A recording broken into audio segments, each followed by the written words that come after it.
Hello guys, good morning. स्वागत है आप सभी का आपके अपने YouTube channel Saurabh sir mathematics में। यहाँ पर बात करेंगे डेली करंट अफेयर के बारे में। और आज है 3 फरवरी 2023 और 3 फरवरी 2023 से रिलेटेड जो भी करंट अफेयर के क्वेश्चंस बनते हैं उन सभी पर यहाँ पर चर्चा करने वाले हैं और उनके बारे में गहराई से जानेंगे।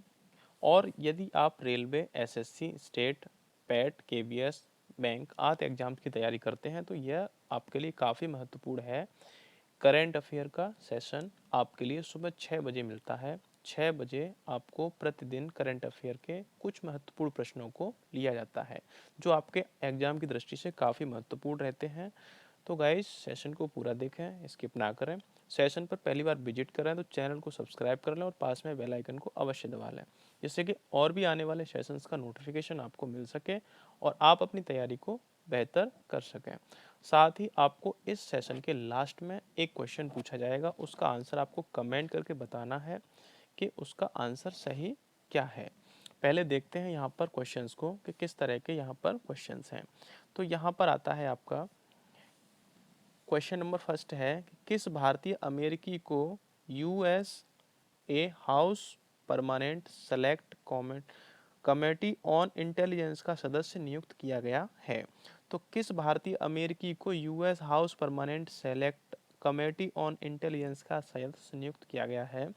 तो अमी बेरा को नियुक्त किया गया है। अब ये आपको दिख रहे हैं अमी बेरा, ये इनको सेलेक्ट किया गया है। बात करते हैं इनकी आगे। तो भारतीय अमेरिकी कांग्रेसी एमी बेरा को 118वीं कांग्रेस के लिए प्रभावशाली US house permanent select committee on intelligence का सदस्य नियुक्त किया गया है। यह खुफिया समिति केंद्रीय खुफिया एजेंसी सीआईए सहित देश की खुफिया गतिविधियों की निगरानी करती है। अमी बेरा हाउस फॉरेन अफेयर्स कमेटी और house science space and technology committee में भी कार्यरत हैं। इस नियुक्ति पर बेरा ने कहा कि हाउस इंटेलिजेंस कमेटी में सेवा करने के लिए नियुक्त किए जाने पर मैं सम्मानित महसूस कर रहा हूं। तो आपको इनके बारे में याद रखना है। तो भारतीय अमेरिकी कांग्रेसी हैं एमी बेरा, उनको US house permanent select committee on intelligence का सदस्य नियुक्त किया गया है। नेक्स्ट बात कर लेते हैं यहाँ पर मध्य अफ्रीका में देश इक्वेटोरियल गिनी की पहली महिला पीएम के रूप में किसे नियुक्त किया गया है, आपको बताना है। तो यहाँ पर मैनुएला रोकाबोटी को नियुक्त किया गया है। महिला पीएम के रूप में कहाँ की हैं? इक्वेटोरियल गिनी की महिला हैं। तो यहाँ पर ये देखिए, आपको ये दिखाई दे रही हैं, ये इनका नाम है मैनुएला रोकाबोटी। ये कहाँ की हैं ये पीएम? तो इक्वेटोरियल गिनी की महिला पीएम हैं। ये आपको याद रखना है। नेक्स्ट बात करते हैं यहाँ पर कि ट्यूनीशिया में आपातकाल की स्थिति का विस्तार फिर से कर दिया गया है। ट्यूनीशिया के राष्ट्रपति कौन हैं? तो ट्यूनीशिया के जो राष्ट्रपति हैं वह कैश सैयद हैं। कौन है दोस्तों? कैश सैयद हैं। और कैश सैयद आपको ये दिखाई दे रहे हैं, यह है ट्यूनीशिया के राष्ट्रपति। ये आपको याद रखना है। नेक्स्ट बात करते हैं, क्वेश्चन नंबर आता है 4। किस भारतीय अमेरिकी को यूएस इमिग्रेशन का रैंकिंग सदस्य नामित किया गया है? और यहाँ पर तो किसको किया गया है? तो प्रमिला जयपाल को किया गया है। क्या किया गया है? भारतीय अमेरिकी जो यूएस इमिग्रेशन का रैंकिंग सदस्य नामित किया गया है, तो प्रमिला जयपाल को किया गया है। ये हैं प्रमिला जयपाल, जो आपको दिखाई दे रही हैं, यह भारतीय मूल की प्रमिला जयपाल हैं। बात करते हैं इनके बारे में।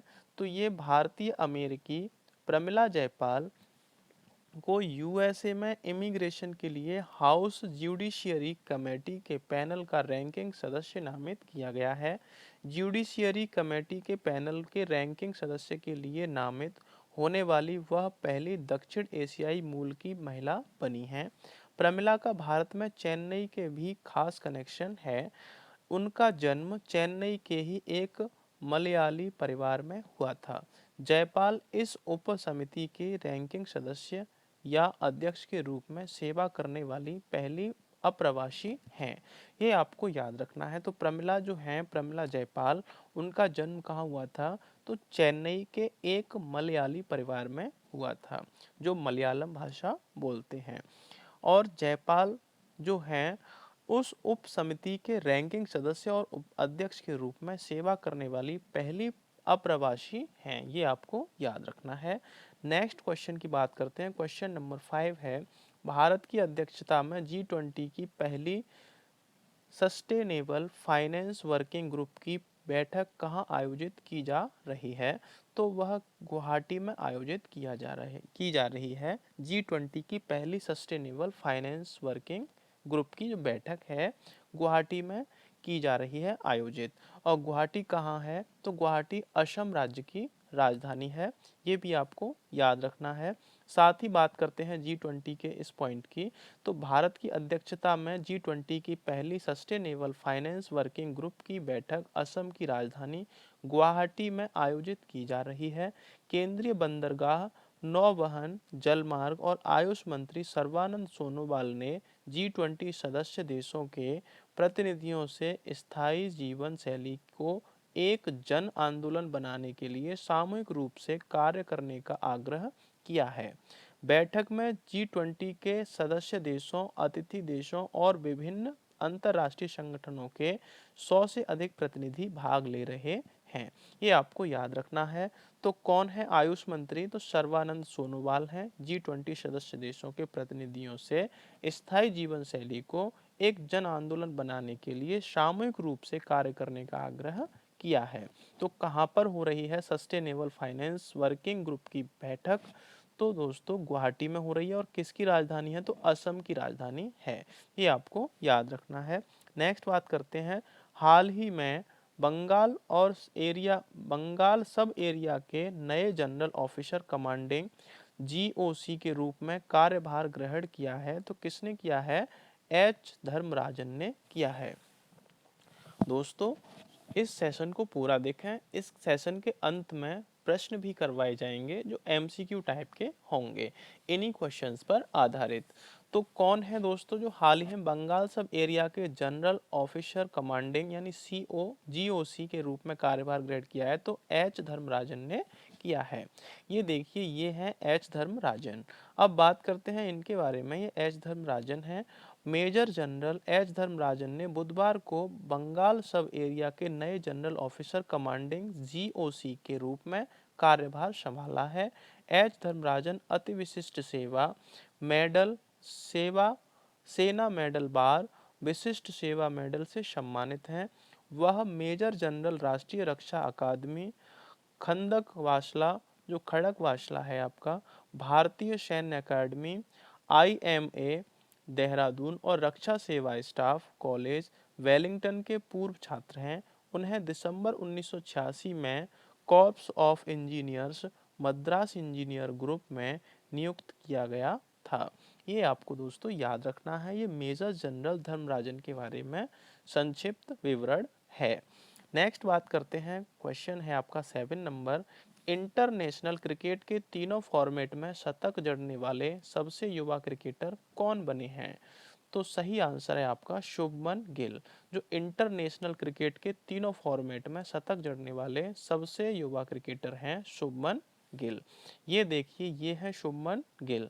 अपना क्रिकेट जो शतक पूरा करने के बाद में यह बल्ला दिखाते हुए हैं। नेक्स्ट बात करते हैं इनके बारे में। तो शुभमन गिल जो हैं इंटरनेशनल क्रिकेट के तीनों फॉर्मेट में शतक जड़ने वाले इतिहास के सबसे युवा क्रिकेटर बन गए हैं। भारत में के इस 23 वर्षीय ओपनर ने न्यूजीलैंड के खिलाफ तीसरे T20 इंटरनेशनल क्रिकेट में 63 गेंदों पर नाबाद 126 रनों की पारी खेली। अपने पहले T20 इंटरनेशनल शतक के साथ शुभमन गिल ने 23 साल 146 दिन की उम्र में क्रिकेट के सभी फॉर्मेट में शतक जड़ने की उपलब्धि हासिल की। साथ ही वह T20 इंटरनेशनल शतक जड़ने वाले सबसे युवा भारतीय क्रिकेटर भी बने हैं। इसके साथ ही वह T20 इंटरनेशनल क्रिकेट में किसी भारतीय का सर्वाधिक स्कोर भी दर्ज किया इससे पहले यह रिकॉर्ड विराट कोहली के पास था। तो शुभमन गिल जो है 23 वर्ष की उम्र में, 23 वर्ष और 146 दिन की उम्र में T20 क्रिकेट में शतक जड़ने वाले भारत के पहले खिलाड़ी बन चुके हैं और इंटरनेशनल क्रिकेट के तीनों फॉर्मेटों में शतक जड़ने वाले भी वह खिलाड़ी बन चुके हैं। और यह सबसे पहले ये जो रिकॉर्ड था विराट कोहली के पास था। अब विराट कोहली का रिकॉर्ड भी तोड़ दिया है। किसने? शुभमन गिल ने। किसके खिलाफ जड़ा है? तो वह न्यूजीलैंड के खिलाफ तीसरे T20 इंटरनेशनल में 63 गेंदों पर 126 रन की पारी खेलकर जड़ा है। नेक्स्ट बात करते हैं अब यहाँ पर क्वेश्चंस की। जो क्वेश्चन आ चुके हैं दोस्तों, तो क्वेश्चन किस तरह के हैं यहाँ देखेंगे कि किस भारतीय अमेरिकी के US house permanent select committee on intelligence का सदस्य नियुक्त किया गया है। तो किसको नियुक्त किया गया है? ऑप्शन अमी बेरा, ऑप्शन बी हैरी आनंद, ऑप्शन डी है Ravinder S Bhalla, option D है सैम अरोड़ा। तो अभी हमने इसके बारे में पढ़ा था, तो अमी बेरा के बारे में पढ़ा था।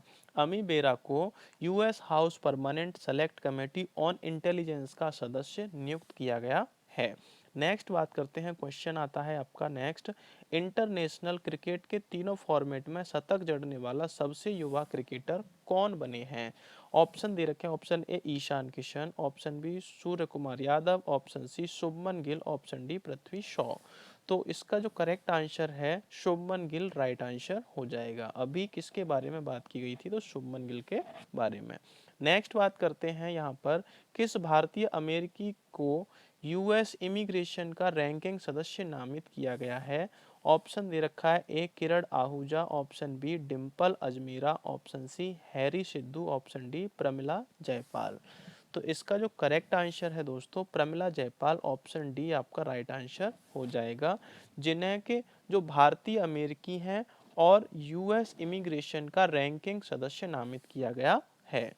नेक्स्ट बात करते हैं, यहाँ पर क्वेश्चन आता है खेलो इंडिया यूथ गेम्स KIYG 2022 में किस राज्य की टीम ने वाटर स्पोर्ट्स, कैन कैनोइंग और कायाकिंग कयाकिंग में भी सभी 4 गोल्ड मेडल जीते हैं? ऑप्शन दे रखे हैं, ऑप्शन ए है Uttar Pradesh, option B Madhya Pradesh, option C Maharashtra, option D Haryana. तो इसका जो करेक्ट आंसर है दोस्तों मध्य प्रदेश हो जाएगा। खेलो इंडिया यूथ गेम्स 2022 में मध्य प्रदेश राज्य की टीम ने वाटर स्पोर्ट्स, कैनोइंग और कयाकिंग में सभी 4 गोल्ड मेडल जीते हैं। ये आपका मध्य प्रदेश राज्य है। अब यहाँ मध्य प्रदेश की अगर बात करते हैं दोस्तों, तो मध्य प्रदेश ने खेलो इंडिया यूथ गेम्स KIYG 2022 में वाटर स्पोर्ट्स, कैनोइंग और कयाकिंग में सभी 4 स्वर्ण पदक जीतकर इतिहास रच दिया है। मध्य प्रदेश के नितिन वर्मा ने पहली बार खेलो इंडिया यूथ गेम्स में शामिल वाटर स्पोर्ट्स में प्रदेश के स्वर्ण पदक दिलाया। खेलो India youth games 2022 Madhya Pradesh की राजधानी भोपाल सहित प्रदेश के 8 शहरों में आयोजित किए जा रहे हैं। नेक्स्ट बात करते हैं यहाँ पर, भारत की अध्यक्षता G20 की पहली सस्टेनेबल फाइनेंस वर्किंग ग्रुप की बैठक कहाँ आयोजित की जा रही है? Option A Guwahati, option B Bhopal, option C New Delhi, option D Chennai. तो राइट आंसर इसका हो जाएगा गुवाहाटी में। कहाँ आयोजित किया जा रहा है? तो गुवाहाटी में की जा रही है सस्टेनेबल फाइनेंस वर्किंग ग्रुप की बैठक। और गुवाहाटी कहाँ पर है? आपका आसाम राज्य में है, ये आपको याद रखना है। नेक्स्ट बात करते हैं, किसे नामीबिया में भारत के अगले उच्चायुक्त के रूप में नियुक्त किया गया है? ऑप्शंस हैं आपके Arindam Bagchi, option B Ruchira Kamboj, option C M Subba Rayudu, option D Sumit Sinha. इसका करेक्ट आंसर आपको बताना है। तो इसका जो राइट आंसर है एम सुब्बा रायडू है। एम सुब्बा रायडू को नामीबिया में भारत के अगले उच्चायुक्त के रूप में नियुक्त किया गया है। बात करते हैं यहाँ पर एम सुब्बा रायडू की, तो ये एम सुब्बा रायडू के बारे में है कि एम सुब्बा रायडू को नामीबिया में भारत के अगले उच्चायुक्त के रूप में नियुक्त किया गया है। वह वर्तमान में पेरू में भारत के राजदूत के रूप में सेवारत हैं। वह 1994 में भारतीय विदेशी सेवा IFS में शामिल हुए थे। नामीबिया दक्षिण पश्चिम अफ्रीका का एक देश है जो अटलांटिक महासागर तट पर स्थित है। नामीबिया की जो राजधानी है वो विंड होक है। कौन सी है? विंड होक। ये आपको याद रखना है। नेक्स्ट बात करते हैं यहाँ पर इंटरनेशनल क्रिकेट के तीनों फॉर्मेट में शतक जड़ने वाले सबसे युवा क्रिकेटर कौन हैं? इसका करेक्ट आंसर आपको कमेंट करना है हमें। तो नंबर 1 है ईशान किशन, दूसरे सूर्य कुमार यादव, तीसरे शुभमन गिल, चौथे पृथ्वी शॉ। राइट आंसर दोस्तों इसका आप हमें कमेंट करेंगे। साथ ही आपको बता दिया जाए कि ये जो आपका सेशन है शाम को 7 बजे से प्रसारित होता है और ये इंडियन ज्योग्राफी से रिलेटेड जो भी महत्वपूर्ण प्रश्न बनते हैं उन पर यह अभी सेशन चल रहा है। आज का जो शाम का सेशन है भारत की जलवायु और मिट्टियों पर आधारित है। रोज शाम 7 बजे ये आपको मिलता है और इसमें महत्वपूर्ण प्रश्नों को समाहित किया जाता है। ये चौथा सेशन है हमारा, इसको जरूर देखें। और सुबह 6 बजे आपको जीके यानी करंट अफेयर की जो क्लास मिलती है वह भी आप बिल्कुल ना छोड़ें। तो दोस्तों इस सेशन में फ़िलहाल के लिए इतना ही। मिलेंगे नेक्स्ट सेशन में, तब तक के लिए नमस्कार, शुभ दिन।